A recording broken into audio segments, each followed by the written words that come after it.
welcome back. How you guys doing? How are you guys doing? Back with another video. I'm sorry I'm recording this late. I'm actually recording this like 10-15 minutes before the next game starts, so I'm so sorry it's late. But we're back with how have Red Bull wasted Alex Albon's career. I don't really know too much about Alex Albon, so your boy did some research. Your boy went on Wikipedia. So I found out he's Thai British, half Thai, half Thailand, half Thai, half British, whatever. I seen that his spot got taken by Sergio Perez, which sucks. He was the multi-role of reserve and development driver for 2021. His race seat being taken by Sergio Perez. That sucks. You know, that sucks. I'm not really sure what happened. So I'm guessing he wasn't getting the results that he needed to get. At the same, I see he has 0 wins and only 2 podiums and 38 starts. So it's tough.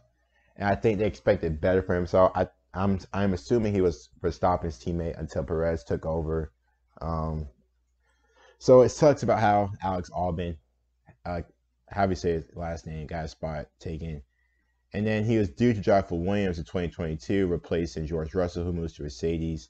He will race alongside Latifi. So he's going to join Williams. So you guys know Williams hasn't really been great this year from my point of view. Every time the last couple of races we watched, Williams has been last. I think we saw last year. I think both of Williams' cars was out of the race anyway. So, but we will see. Hopefully, you know, he gets back with Williams goes off. Remember, I forgot where Bottas is going. So it's going to be Lewis Hamilton and George Russell. So big ups to George Russell joining Mercedes.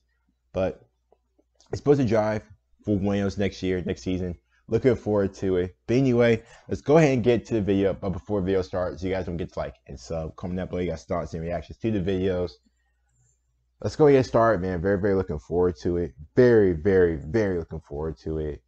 Also, I just want to give a personal shout out to one of the subs who commented down below in one of like my previous videos. Both of his parents has cancer.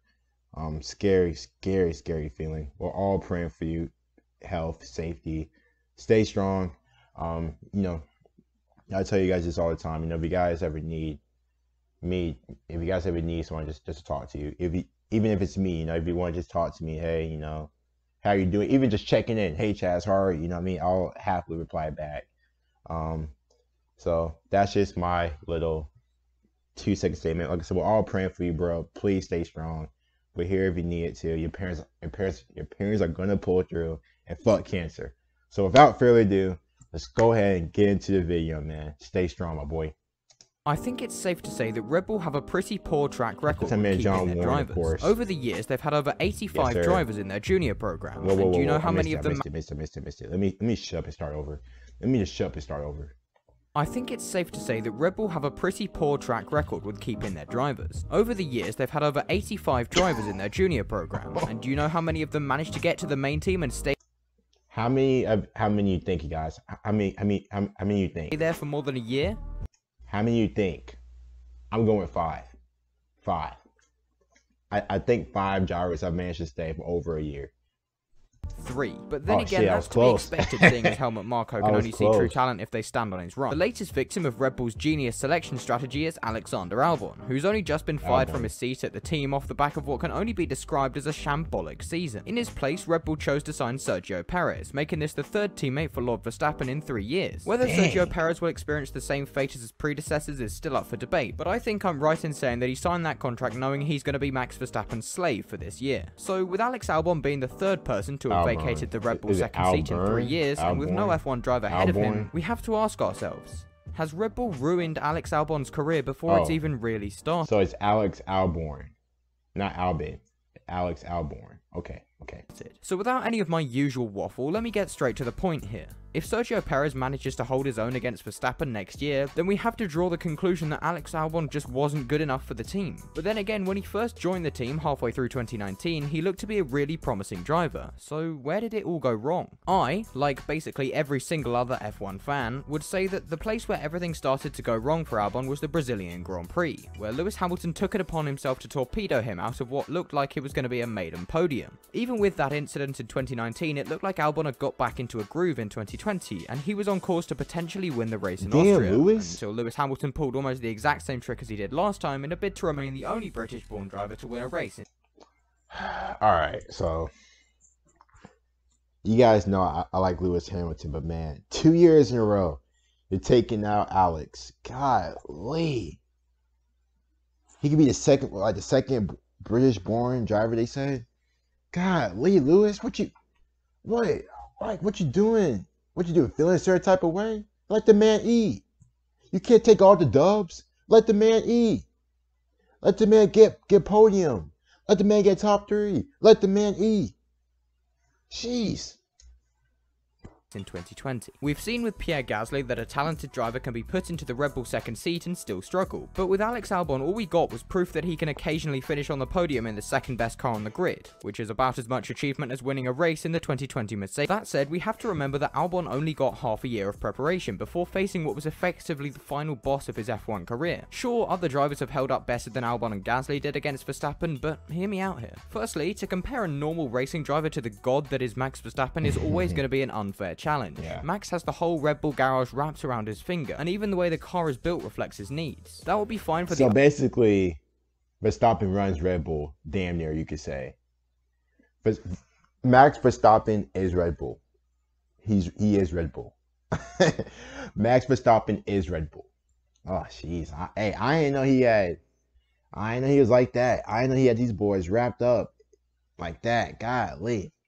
He got these guys by the nuts. Other drivers if Max's driving style was fairly normal, but sadly for the entire Red Bull Junior program, it's far from conventional. Not to mention, even though he no longer has an F1 seat, Alex Albon hasn't been given the opportunity to go and show us his true talent elsewhere. Yes, Red Bull have said they'd be happy to loan him to another team, but the key word here is loan. He's not going to get a true shot outside Red Bull if they still technically own him. However, even if Albon manages to escape the evil clutches of Helmut Marko, he still has another obstacle to overcome: confidence. Being at Red Bull, even for the short time he didn't out-qualify his teammate once. Of course, he'll be just as aware as the rest of us that he was up against one of the best drivers on the grid at the moment, but even so, as a racing driver, excuses don't get you anywhere. You have to be the best of the best to get into F1, and if you suddenly have to come to terms with the fact that you're nowhere near as good as your teammate in qualifying, and rarely even occupy the same bit of track on a Sunday, then that's going to be a hard thing to come to terms with. Okay, so I just want to pause the video here and point out that as of the time of recording, over 75% of you watching aren't subscribed, so if you do enjoy my content and want to see more of it, then please do press that subscribe button. Sir. It's free, really helps me out, and remember, you can always unsubscribe at any point if you don't enjoy my videos. With that out of the way, let's get back to the show. Even if Albon gets away from Red Bull, he's always going to have this looming over him, sort of like a bad omen, but with the face of Helmut Marko. I'm going to have trouble shifting that image from my head now. And as of right now, there are no realistic opportunities for Alex Albon in 2022, and with all but Lewis Hamilton's seat filled for 2021, it's pretty unlikely that he'll get a drive,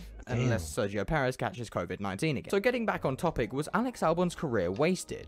Well, yes. He showed all throughout his junior career that while he may not have gone on to win championships in F1, he was definitely going to be one of the better drivers on the grid. And hey, maybe he was the second best driver on the grid, but Verstappen was just so much better that it looked like he was basically the F1 equivalent of Mahavir Raghunathan. Granted, this logic is straight out of the mouth of Jos Verstappen, so we should take it with not just a pinch but a handful of salt, but it's true, being compared to Max Verstappen in just your second year in Formula 1 is a bit shit. Okay, so basically everything I've said that's a hard task to overcome. That's a very, very hard task to overcome. You know what I mean? That's tough. You get that big expectation on you, that's tough. Relates to the fact that Albon had to put up with Max Verstappen as a teammate for the majority of his F1 career. But there's other stuff as well. There have been several drivers who've left F1 on their own terms, and even some who've been fired from their seats, but have gone on to race in other high-level seats, like IndyCar, Formula E, Who is and that? more. But Albon's choice of series, while he joins the ever-growing queue to be an F1 driver again, is DTM. Sure, DTM isn't a bad series by any means, but when you've just come off the back of driving for one of the best teams in one of the best forms of motorsports, spending a year in DTM is meh. Not to mention, he's going to be driving a Ferrari, so let us all gather together in a collective mourning for his chances next year. If Albon manages to do something really good in the DTM, like, I don't know, win a race or something, then that could be a real boost to his confidence going forwards, and we already know how much confidence affects how someone drives. However, if Albon struggles this season, then Red Bull have essentially just wasted another young talent, and it's all because Helmut Marko was too short-sighted to consider the fact that maybe it's not the drivers that need to improve. And yes, I just had the audacity to call a man with one eye short short-sighted. Well then, that's going to do it for this video. If you like the more opinion-based content, then leave a like on the video to let me know you enjoyed it, and comment if you want to see more stuff like this. But yeah, thank you for watching as always, subscribe for more like this, and I'll see you. I think for Red Bull to only have like 3 drivers out of what, 80 plus to last at least over a year says a lot. I think that says a lot more about the team compared to the actual driver, because you're not really giving the driver at least a fair chance to actually impress. Like if you're just getting like freaking a 1-year deal to impress, basically, you're not really learning. And like shouldn't you notice after a while that something isn't going right? You know what I mean? Like, shouldn't you know after a while something isn't going right? That's just my point of view. But maybe the drivers just aren't that good. Maybe the drivers that they are bringing just aren't that good. But at the same time, I think it's just something from Red Bulls. I think something from Red Bulls, you know, Mr. Helmet, have to say his damn name. But, hey, that's just me. That's just me. But anyway, you guys don't get like a sub. Comment down below, you guys thoughts and reactions. We will see you guys later.